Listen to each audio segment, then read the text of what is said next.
Hello welcome to Sumahas vlogs. ఇవాళ recipe ఏంటంటే గుంత పొంగనాలు అండి. దోసపిండితో చేస్తాం కదండి గుంత పొంగనాలు.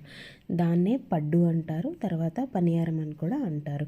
దీనికి ఎక్కువ ఇంగ్రీడియంట్స్ అవసరం లేదండి. చిన్న చిన్నగా తరుక్కున్న ఉల్లిపాయలు, మిక్సీకి వేసుకున్న పచ్చిమిరపకాయలు, ఉప్పు, అంతే అండి. ఇంకేం యాడ్ చేయాల్సిన అవసరం లేదు.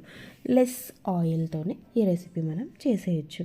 గుంత పొంగనాలు పెనం పెట్టి కాస్త వేడి చేసి, వేడి తక్కువ ఉన్న గుంతలకు ఫస్ట్ పిండి పోసుకొని మిడిల్లో తర్వాత పోసుకొని లిడ్ పెట్టేసి, అంటే మీడియం ఫ్లేమ్, చాలా సిమ్ అనే చెప్పుకోవచ్చు, మీడియం ఫ్లేమ్ కాదు, సిమ్లో పెట్టేసి ఒక 4 minutes అలా వేడి చేసుకుంటే బాగా ఎర్రగా కాలిపోతాయి. నాకు యాక్చువల్లీ బాగా ఎర్రగా కాల్చుకోవడం చాలా ఇష్టం గుంత పొంగనాలు, అందుకని ఇలా చేశాను. మీకు కావాలంటే లైట్గా కాల్చుకోండి. రెసిపీ మాత్రం చాలా సింపుల్ అండ్ ఈజీ, క్విక్గా అయిపోతుంది. దీనికి బెస్ట్ కాంబినేషన్ పల్లీ చట్నీ అండి, లేకపోతే ఇలాగే ఉత్తదైనా తినవచ్చు. ఎందుకంటే పచ్చిమిరపకాయలు, ఉల్లిపాయలు అన్నీ ఉంటాయి కాబట్టి. ఒక 4 to 5 పెట్టేసుకొని అలా ఈవినింగ్ స్నాక్గా కూడా ఫినిష్ చేసేయచ్చు. Thanks for watching. Subscribe to my channel.